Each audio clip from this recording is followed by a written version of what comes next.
Assalamualaikum warahmatullahi wabarakatuh. Teman-teman, adakah di antara kita sekarang yang merasa cemas terhadap berbagai hal? Apakah cemas terhadap kehidupan? Ataukah cemas terhadap penyakit yang dideritanya? Ataukah cemas terhadap urusan keluarga yang dihadapinya? Atau cemas terhadap masalah rezeki dan sebagainya? Mungkin ada ya di antara kita yang mengalami semacam kecemasan ini.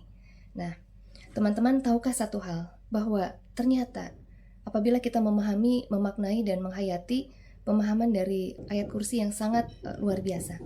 Nah, kita akan coba bahas sedikit tentang ayat kursi, dan nanti saya akan bahas apa kaitannya dengan kecemasan kita, dan apakah kita bisa cemas ya sebetulnya dengan kehidupan ini, apabila kita sudah memahami tentang ayat kursi ini. Kita coba ya bahas. Saya bacakan ayat kursinya dulu. A'udzubillahi minasyaitonirrajim. بسم الله الرحمن الرحيم الله لا إله إلا هو الحي القيوم لا تأخذه سنة ولا نوم له ما في السماوات وما في الأرض من ذا الذي يشفع عنده إلا بإذنه يعلم ما بين أيديهم وما خلفهم ولا يحيطون بشيء من علمه إلا بما شاء وسع كرسيه السماوات والأرض ولا يؤوده حفظهما وهو العلي العظيم. Yang artinya, Allah tidak ada Tuhan selain Dia yang maha hidup lagi terus-menerus mengurus makhluknya. Dia tidak dilanda oleh kantuk, tidak pula tidur. Miliknya lah apa yang ada di langit dan apa yang ada di bumi. Tidak ada yang dapat memberi syafaat di sisinya tanpa izinnya. Dia mengetahui apa yang ada di hadapan mereka dan apa yang ada di belakang mereka. Mereka tidak mengetahui sesuatu apapun dari ilmunya kecuali apa yang Dia kehendaki. Kursinya, ilmu dan kekuasaannya meliputi langit dan bumi. Dia tidak merasa berat memelihara keduanya. Dialah yang maha tinggi dan maha agung. Nah, teman-teman, ini ada kalimat pertama yang ingin saya cermati di sini ya. Allahu la ilaha illa huwal hayyul qayyum la ta'khudhuhu sinatu wa la naum. Allah tidak ada Tuhan selain Dia yang maha hidup lagi terus-menerus mengurus makhluknya. Nah, teman-teman, apakah teman-teman merasa bahwa kita selalu diurus oleh Allah? Bahwa Allah terus-menerus mengurus kita? Apakah teman-teman merasakan hal itu?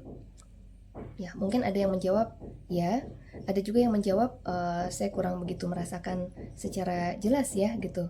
Yang jelas hidup setiap hari dan saya tidak tahu apakah Allah mengurus saya seperti apa. Oke teman-teman, saya akan ceritakan satu hikmah mengenai metabolisme tubuh yang tidak kita sadari ya. Saya mau cerita tentang metabolisme kalsium. Nah, ternyata tahukah teman-teman bahwa kalsium di tubuh kita itu memiliki peran yang sangat vital, bahkan sangat penting. Gitu ya. Kalau kalsium ini tidak ada di plasma darah kita, gitu ya, maka ternyata kita bisa mengalami suatu kondisi kedaruratan yang membahayakan. Nah, ternyata teman-teman, kalsium itu tersedia di tubuh kita dalam jumlah yang sangat besar, 99% itu terletak pada tulang. Tetapi yang kurang dari 1% itu terdapat di dalam plasma darah, cairan darah gitu ya. Nah, tapi teman-teman, yang terdapat di dalam plasma darah ini, yang kadarnya kurang dari 1% ini, benar-benar tidak boleh kurang kadar itu. Karena kalau ternyata kurang, yang terjadi bisa terjadi kejang, bisa terjadi permasalahan pada otot gitu ya. Dan yang paling vital dan paling fatal adalah bisa mengganggu otot pernafasan dan bisa mengakibatkan henti nafas. Sangat penting kalsium dalam plasma darah. Maka tubuh ternyata sama Allah sudah diberikan kemampuan untuk melakukan homeostasis atau penyeimbang secara alami. Jadi bahwa apabila terjadi penurunan kadar kalsium dalam plasma darah, maka homeostasis tubuh akan melakukan pola penyeimbangannya untuk bisa mempertahankan kadar plasma darah tersebut. Caranya dengan mengambil stok kalsium yang ada di dalam tulang yang 99% itu diambil. Lalu dipertahankanlah kadar plasma darah kalsiumnya ini supaya tetap stabil di angka yang seharusnya. Maka dengan demikian kita terhindar dari resiko gagal nafas akibat otot kita tidak bisa melakukan kontraksi pernafasan. Nah, teman-teman, sadarkah kita tentang hal ini? Saya baru bicara tentang satu jenis metabolisme kalsium saja. Ternyata betapa Untuk hal yang kecil ini tidak kecil maknanya bagi kita dan sangat kedaruratan sifatnya bagi keberlangsungan hidup kita. Dan untuk hal ini hanya Allah yang tahu bagaimana mengaturnya. Hanya Allah yang tahu bagaimana homeostasis tubuh kita didesain sedemikian rupa sehingga tetap seimbang. Ini baru satu jenis, teman-teman.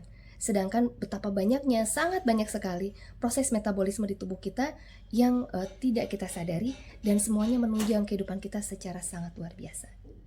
Maka benarlah bahwa Allah terus-menerus mengurus makhluknya adalah suatu hal yang memang benar terjadi, dan oleh karena itu alangkah baiknya kita selalu bersyukur, teman-teman ya. Dan juga alangkah baiknya kita tidak perlu cemas, teman-teman, karena Allah lah yang akan mengurus kita dengan segala urusan-urusan kita. Jadi apapun itu masalah Anda, apakah dalam keadaan sakit, apakah dalam keadaan kekurangan anggaran, apakah dalam keadaan menderita batin mungkin ya dengan berbagai sebabnya, dan sebagainya, apapun itu teman-teman, jangan khawatir, Allah yang akan menyelesaikan masalah kita semua ya. Asal kita punya keyakinan, karena kalau kita tidak yakin, maka ketidakyakinan kita itu akan berdampak balik kepada kita. Allah tidak akan membantu kita kalau kita tidak yakin. Allah akan sesuai dengan persangkaan hambanya. Kalau kita menyangka Allah akan baik kepada kita, maka Allah pun akan baik kepada kita gitu ya. Itu ada dalam hadisnya ya. Oke, terima kasih, semoga bermanfaat hikmah hari ini. Assalamualaikum warahmatullahi wabarakatuh.